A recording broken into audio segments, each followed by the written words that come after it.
जय हिंद कैडेट, स्वागत है आप सभी का स्कूल शिक्षा के आपके अपने YouTube प्लेटफॉर्म पर।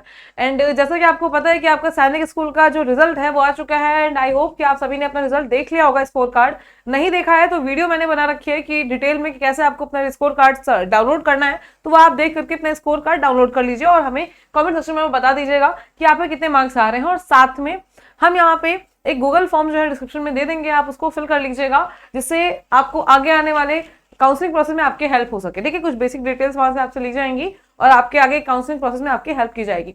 ठीक है, अब आज की वीडियो में यहाँ पे हम बात करने वाले हैं क्योंकि आपके मन में बहुत डाउट होता है कि कौन से सैनिक स्कूल में कितनी सीटें हैं, उसके बेसिस में अपने एडमिशन को यहाँ पे मानेंगे कि हमारा एडमिशन हो सकता है या फिर नहीं। ठीक है, और क्या क्या फैक्टर होता है, सीट डिस्ट्रीब्यूशन जो होता है वो किस तरीके से होता है सैनिक स्कूल में। ठीक, कहीं पे कम होता है, कहीं ज्यादा होता है, तो कैसे होता है ये हमें नहीं समझ में आ रहा है, तो कैसे हम जानेंगे, तो आज मैं आपको बताऊंगी यहाँ पे। तो स्टार्ट से लेकर एंड तक वीडियो को जरूर देखिएगा। ठीक है, सबसे पहले बेटा यहाँ पे देखो, दो पार्ट में जो आपके सीट डिस्ट्रीब्यूशन है, सीट मैट्रिक्स जो है वो दो तरीके से होती है। एक होता है किसी भी सैनिक स्कूल, कोई भी सैनिक स्कूल है वो दो पार्ट में डिवाइड होगा। एक आपके होम स्टेट में, ठीक है, रिजर्वेशन होता है, और एक आपका होता है अदर स्टेट में।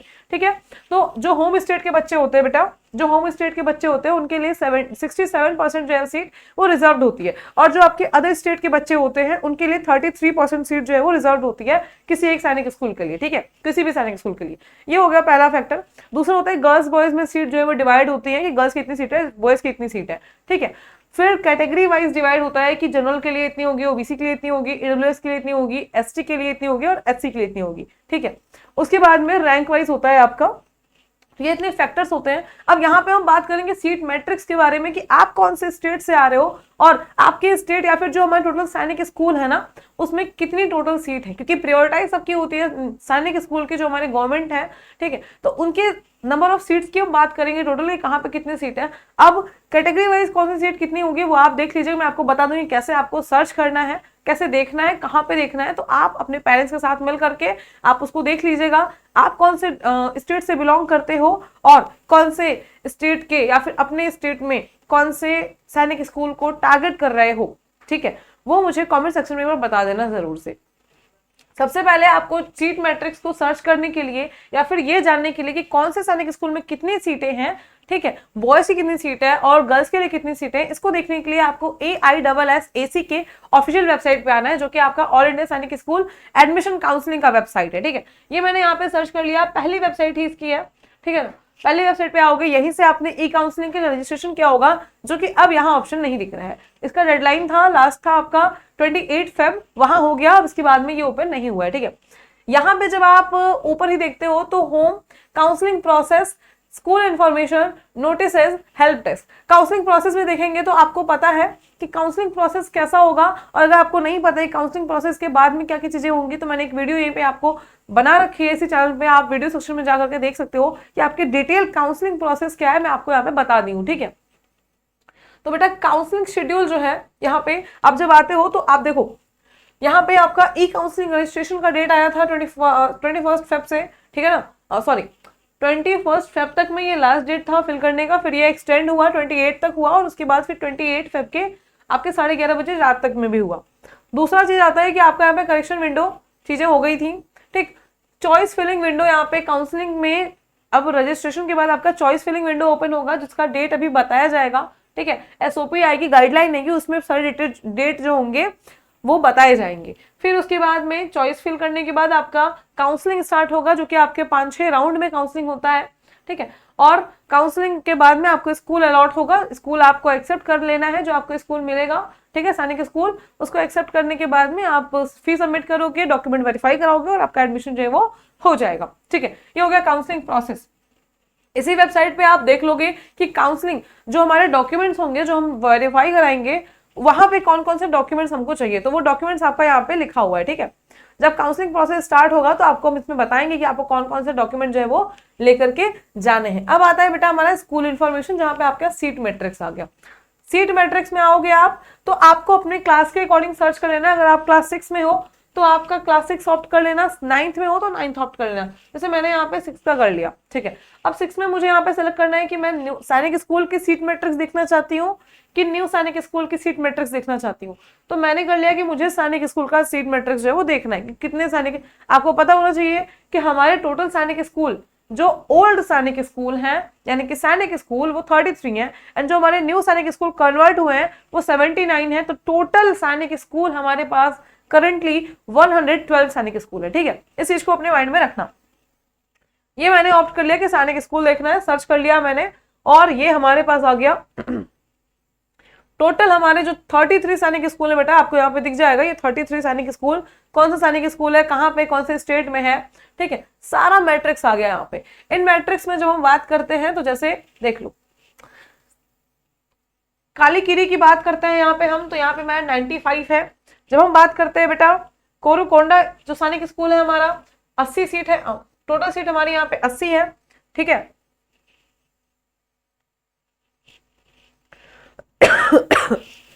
ठीक। उसके बाद में सैनिक स्कूल ईस्ट सियांग में जो है उसमें हमारे यहाँ जो टोटल सीट है बॉयज की 80 है और गर्ल्स के लिए 10 है। ठीक है, गोलपारा की बात करेंगे जो कि आसाम में है, यहाँ पे 70 सीट है। एक सेकेंड, ठीक, तो यहां से आप भी देख सकते हो, ये मैं आपको ब्रीफली थोड़ा बहुत बता दे रही हूँ, आप यहां से देख सकते हो। यहाँ पे मैंने बॉयज का बताया 70 और उसी में गर्ल के लिए जो सीट है वो 10 है। अब देखो यहाँ पे कैसे दिखाया हुआ है, जैसे एक स्कूल है यहाँ पे गोलपारा जो कि आपके असम में है। ठीक है, अब ये क्लास 6 के लिए है जहाँ पे बॉयज की संख्या, बॉयज और गर्ल्स में सीट डिवाइडेड है। जो होम स्टेट के बच्चे हैं, मैंने आपको बताया कि अदर स्टेट और होम स्टेट के लिए आपकी सीट जो है वो कैटेगरी वाइज डिवाइडेड होती हैं और रिजर्वेशन भी होता है होम स्टेट का भी और अदर स्टेट का भी। तो यहाँ पे जो होम स्टेट के बच्चे एससी कैटेगरी के होगा उसके लिए जो सीट है वो 10 है। वही लड़की होगी तो उसके लिए 1 सीट है। एसटी कैटेगरी का होगा तो लड़के के लिए 4 सीट है और गर्ल के लिए 1 सीट है। अगर वो होम स्टेट ओबीसी से है तो 18 सीट बॉयज के लिए और 1 सीट जो है वो गर्ल्स के लिए। अनरिजर्व्ड के लिए जो होम स्टेट के होंगे 25 बॉयज एंड 2 फॉर गर्ल्स। ठीक है, होम स्टेट के डिफेंस वार्ड के होंगे, ठीक है ना, मिलिट्री फोर्स के होंगे, पैरामिलिट्री के होंगे और डिफेंस वार्ड से होंगे, तो उनका यहाँ पे 8 सीट बॉयज का और 1 सीट गर्ल्स का। ठीक है, सॉरी। उसके बाद में अदर स्टेट के एससी कैंडिडेट के लिए जो सीट है बेटा वो यहाँ पे आ गई आपकी, एक सेकेंड, ये 4 हो गई। और अदर स्टेट के जो एससी कैंडिडेट होगी लड़की होगी उसके लिए 1, एसटी के लिए 2 और लड़की के लिए 1। ठीक है, ओबीसी का यहाँ पे 8 बॉयज के लिए, गर्ल्स के लिए 1। गर्ल्स के लिए सीट आपकी कम होती है, आपको ध्यान देना है कि अपने कट ऑफ के अकॉर्डिंग, ठीक है ना। अनरिजर्व्ड के लिए यहाँ पे 12 बॉयज के लिए, 1 गर्ल्स के लिए, डिफेंस वार्ड का सेम। तो टोटल यहाँ पे हमारे हम देख सकते हैं कि 104 सीट 105 सीटें जो है वो गोलपारा में है जो कि आसाम में है। ठीक है ना, ठीक है, मैंने थोड़ा सा अलग पढ़ दिया है। 80 सीटें है, ये बिहार का है। ठीक है, तो ये गोपालगंज हो गया बिहार में जो लोकेटेड है और यहाँ पे टोटल सीट हमारी 105 है। हम नालंदा जो कि बिहार में ही है, यहाँ पे टोटल सीट गर्ल्स बॉयज मिला करके 85 है। अंबिकापुर जो कि हमारे छत्तीसगढ़ में आता है, बॉयज एंड गर्ल्स मिला करके टोटल सीट जो है वो 80 है। ठीक है, बालाचड़ी जो है वो गुजरात में है और यहाँ गर्ल्स बॉयज का सीट मिला करके टोटल हमारे पास 115 है। कुंजपुरा हरियाणा में आता है। ठीक है, यहाँ की सीट हमारे पास है 120 सीटें टोटल।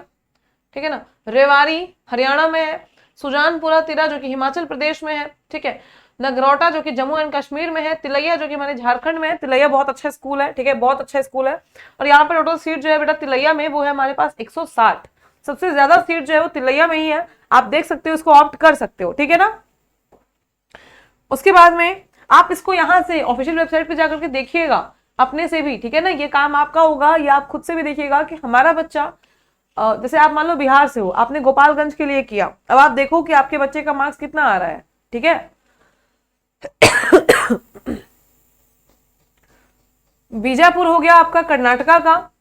ठीक है, रीवा हो गया आपका मध्य प्रदेश में। अब रीवा में कोई बच्चा है, ठीक है, गर्ल्स एंड बॉयज दोनों का मिला करके ये जो सीट है वो आपकी 75 है। ठीक है, टोटल सीट।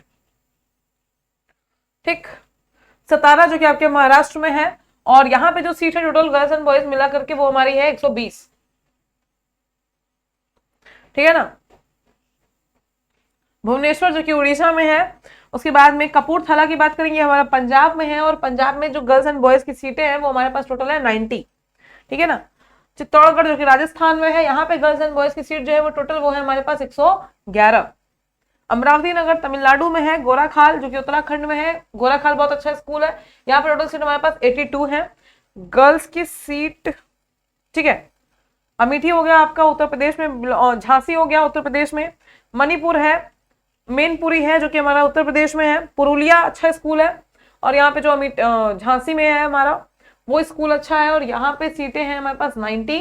अब पुरुलिया में हमारे पास सीटें हैं 60, सबसे कम पुरुलिया में ही है, ठीक है ना। तो इस तरीके से तुम्हारा ये सीट मैट्रिक्स होता है। अब आपकी क्या कट ऑफ आ रही है बेटे, ठीक है ना, आपकी क्या कट ऑफ आ रही है, कौन से स्टेट से बिलोंग कर रहे हो और कौन से स्टेट को आप ऑप्ट करने वाले, कौन से स्टेट के सैनिक स्कूल को, कौन सी कैटेगरी से हो, उसके अकॉर्डिंग अपनी सीट को, नंबर ऑफ सीट्स को देखो, तब जाकर के अपने रैंक को देखो, प्रीवियस ईयर कट ऑफ को देखो, ठीक है। पहला काम क्या होगा तुम्हारा, अपने स्कोर कार्ड को डाउनलोड कर लो, ठीक, वहां से लिस्ट ऑफ कैंडिडेट का वहां रैंक दिखाओगा, अपना नंबर देखो और रैंक देखो। अगर तुम्हारी रैंक मान लो 2000 आ रही है, ठीक है, और तुम प्रीवियस ईयर कट ऑफ को देखो, ठीक है, school wise previous year cut off को देखो, जो कि आपको यूट्यूब पे भी मिल जाएगी, आराम से वीडियोस बनी हुई हैं, नहीं तो ऑफिशियल वेबसाइट पे दिख जाएंगी। वहां पे देखो कि प्रीवियस ईयर का कितने मार्क्स पे एडमिशन हुआ था, कौन से कैटेगरी में, अगर बॉय है या गर्ल है ओबीसी की है और उसको तिलैया में एडमिशन चाहिए, ठीक है, उसके मार्क्स वहां पे जो एडमिशन हुआ है वो 240 मार्क्स पे हुआ, तो तुम देखो अगर तुम्हारे 243 है,